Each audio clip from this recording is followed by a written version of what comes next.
nigeze guhura n'abakozi b'Imana, hanyuma ico gihe hariho umuntu yanyiba amahera,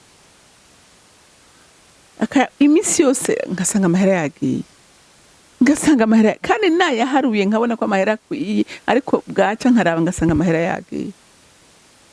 Umukozi w'Imana twasengana ayambara yaturaze ati zana amahera, ambwira igitigiri cy'amahera ndamuha, ati hanyuma tugende dusenga Imana.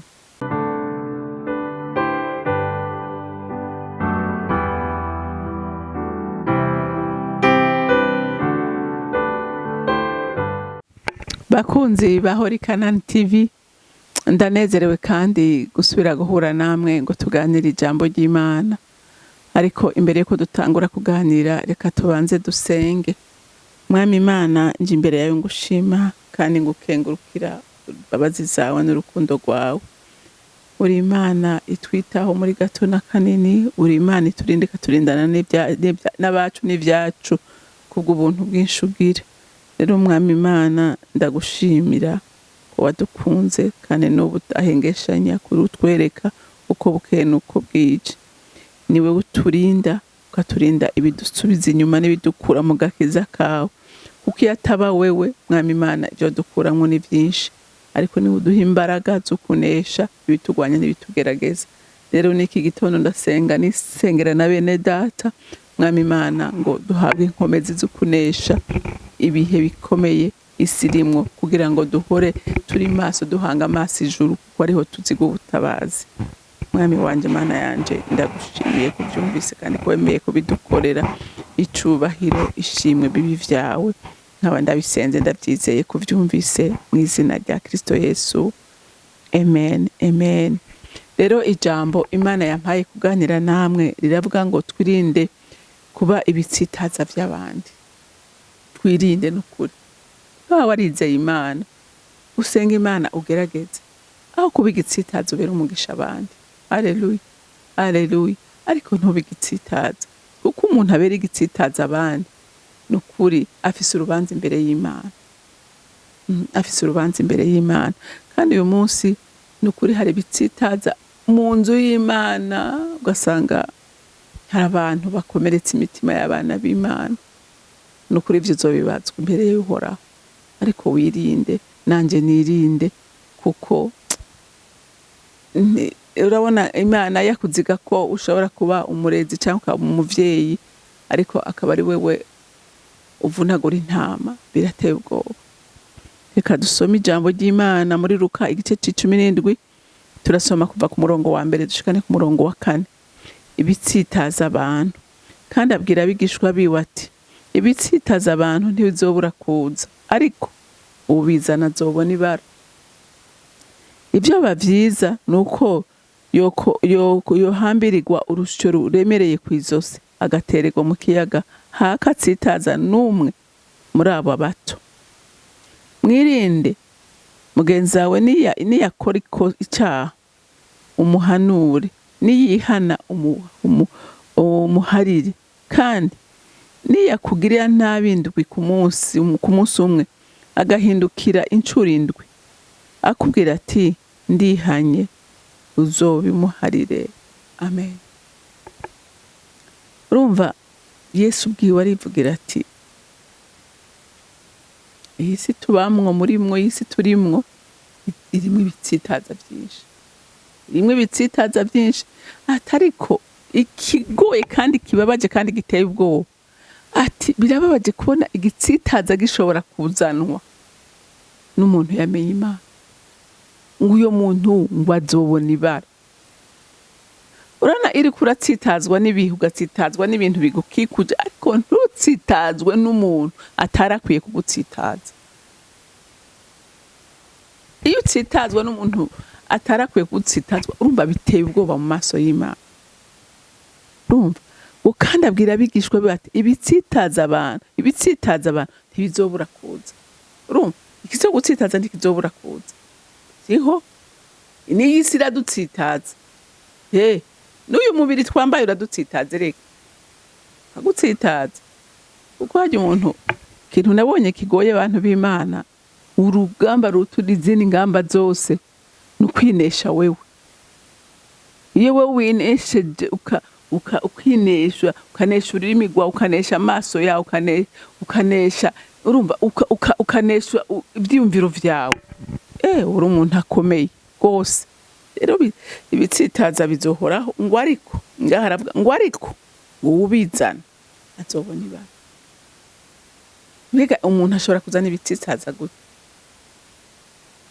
Mbega urazi yuko niyo wewe uri kurakora ibintu bibi ushobora kuba imvo yuko abantu bakora ibyaha?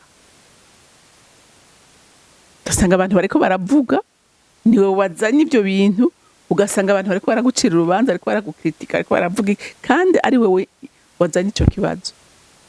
Urumva urabereye igitsitaza abandi. Cyangwa ugasanga nk'umuntu yarazi yuko aguhungiye ko ni wewe ushobora kumugirira neza, hama agasanga ni wewe umukoreye, noneho umuteje ibikomere, noneho bimwe biteye n'ubwoba. Jewe kashaka ishingiro intahe jewe nigeze guhura n'abakozi b'Imana, hanyuma ico gihe hariho umuntu yanyiba amahera, imisi yose ngasanga amahera yagiye, ngasanga amahera kandi nayaharuye nkabona ko amahera akwiye, ariko bwaca nkaraba ngasanga amahera yagiye. Umukozi w'Imana twasengana ayambara yaturaze ati zana amahera, ambwira igitigiri cy'amahera ndamuha, ati hanyuma tugende dusenga Imana, ati nzoca ndayakuzanira. Nari nkiri muto no mu gakiza, yega ndamukorera amafaranga, arasenga. Umva gusenga nta nivyo yasenze kubera ayo mahera yayampaye, yayangarukane.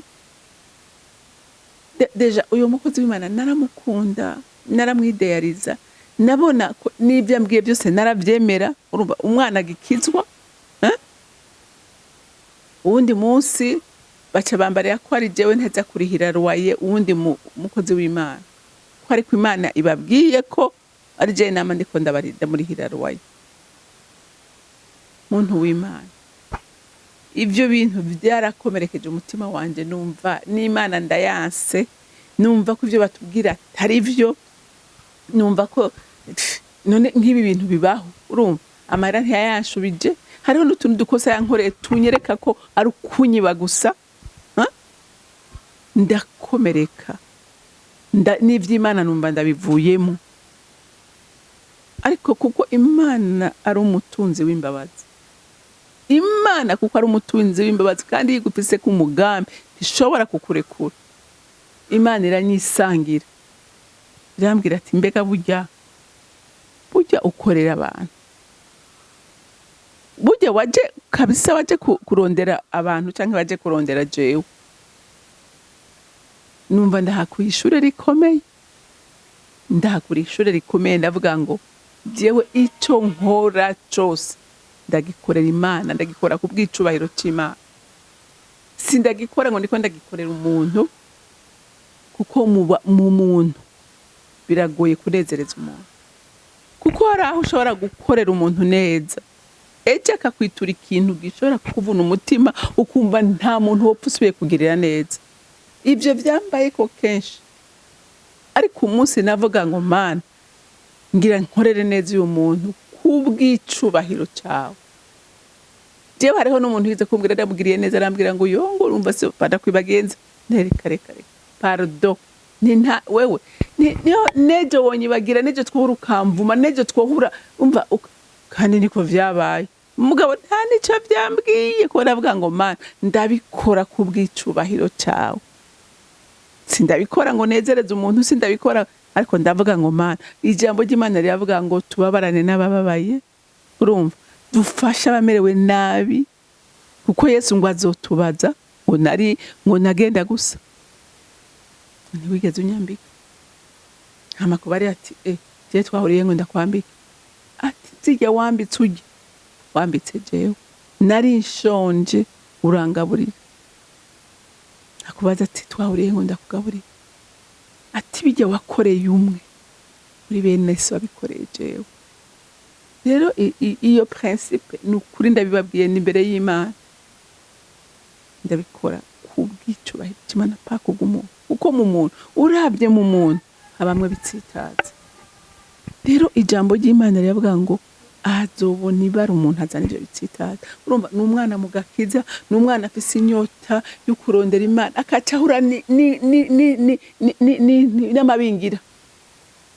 Yambaye urusato rw'intama ngo n'abakozi b'Imana, kumbe n'amabingira. Abantu bakanka Imana kubera iki? Kubera ibitsitaza bahuye navyo. Ariko ijambo ry'Imana riravuze ngo aragowe, azobona ibara utsitaza umwana muto. Yagushizemo confiance yose akakwizigira nk'umukozi w'Imana, ariko agasanga uribingira, uzobona ibara. Haleluya. Ariko ndagomba gutera intege umuntu wese yoba yarakomerekejwe n'abantu bamuhenze. Umviriza muntu w'Imana, ijambo ry'Imana riravuga ngo aravumwe umuntu yizigiye umwana w'umuntu. Wizigira umwami, ico ukora cyose ukore urongowe na mpwemu w'Imana, kandi ukora uti sindiko nkorera kanaka, ariko ndiko nkorera ijuru. Hariho benshi barawumva bidoga ngo urumva ne jewe barampevye, jewe ntibankenera, je bankenera iyo bakeneye ibintu. Umva, urabikora kuko ni wabikora ari igikorwa c'Imana ukagikora. Ntugikore ugikorera umuntu, ariko ugikorera Imana. Haleluya. Ugikorera Imana. Imana yo iziguhemba, izuguhemba ukiri muri uyu mubiri, kandi uzuhabwe n'ubugingo budashira. Haleluya. Haleluya. Ngo ivyaba vyiza ngo nuko ngo yohambirirwa urusyo ruremereye kw'izosi, agatererwa mu kiyaga hako atsitaza umwe muri abo bato. Urumva Imana iravuga ati hako wowe utsitaza umuntu, wo kwemera ukikorera amagorwa yose abaho, ukababara, hako umufunga kiwani, wo kwemera ugasonza, wo kwemera ukababara, ariko ntugire imigambi yo kubesha witwa ngo umukozi w'Imana. Wo kwemera ugasonza, ugatubika umukanda, ugasenga Imana, ukayibwira uti Imana ntabara, ngiriya neza ndapfuye. Imana iraseruka, ariko ntugire imigambi mibi yo kugira n'aba bana b'Imana. Hariho abakobwa benshi wumva bagiye ngo gusengerwa, hama babizeye abakozi b'Imana babahanuriye, kumbe babajije ama information hirya no hino arakumenya, hama akavuga ngo ariko araguhanurira, hama akagukoresha amakosa amwe arandura umutima wawe. Urumva ivyo bintu. Noneho warugiye gukira, noneho kongereje ibikomere. Ni ntaye nyinshi duhora twumva, ariko abo bose baragowe, bakora ibintu mwene ivyo. Haleluya. Abo nibo bazoshika imbere y'intebe y'Imana avuga ati mva imbere sinigeze kukumenya, wakora ibyankwa nanje. Ati kandi narasengera abantu, narahanura. Ati oya, wakora ibyankwa nanje, mva imbere. Imana idufashe. Rero wemere by'ukuri ibyo uri kura, cyangwa nturondere utuntu besha kugira ngo ushike ku nyungu zawe. Oya, nturondere utunjira ucamo, ariko hanga amaso umuremyi w'ijuru n'isi, uwagutumye mu gikorwa n'ukuri azokugirira neza. N'umutunzi, kandi atunze abantu, atunze n'ibintu, yokoresha uwashaka akakugirira neza.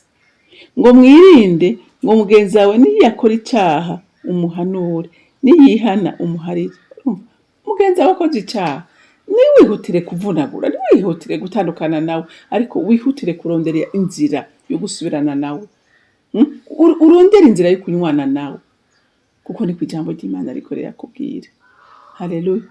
Hariho abantu iyo babaye gakosa ahubwo bihutira gutandukana, ariko ijambo ry'Imana rikorera tubwira ngo twihutire kwiyunga, twihutire kurondera inzira dusubiza mu rutonde rw'abana b'Imana. Haleluya.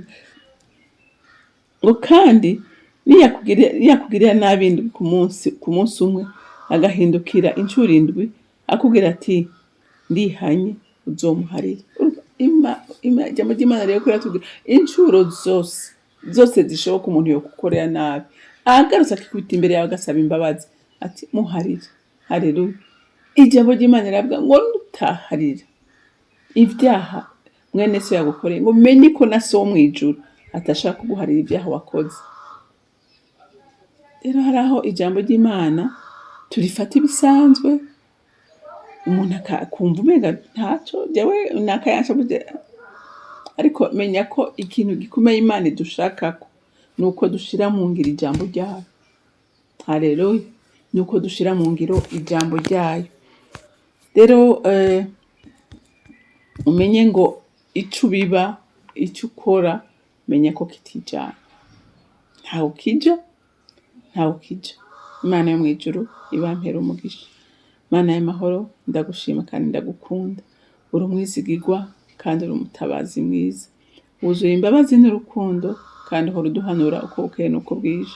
Ijambo ryawe wariduhaye ngo riturere, ijambo ryawe wariduhaye ngo ridutoze indero nziza, ijambo ryawe wariduhaye ngo ritumurikire. None reka ribe itara rimurikira abari mu mwiza, abari bazimiye bazimuruke, bahinduke kandi bahindukire, bareke kuba ibitsitaza by'abandi, ariko bahanga amaso wewe. Ibyo barondera mu nzira zitarizo babirondereye kuri we, ko byose urabishoboye. Urakoze Mwami Imana kubyumvise kandi ko wemeye kubikora. Hanyuma icubahiro cyose n'amashimwe yose aba yawe. Nkaba ndabisenze ndabyizeye kuvyumvise mu izina rya Kristo Yesu. Amen. Amen. Mwarahezagiwe, ugira umunsi mwiza.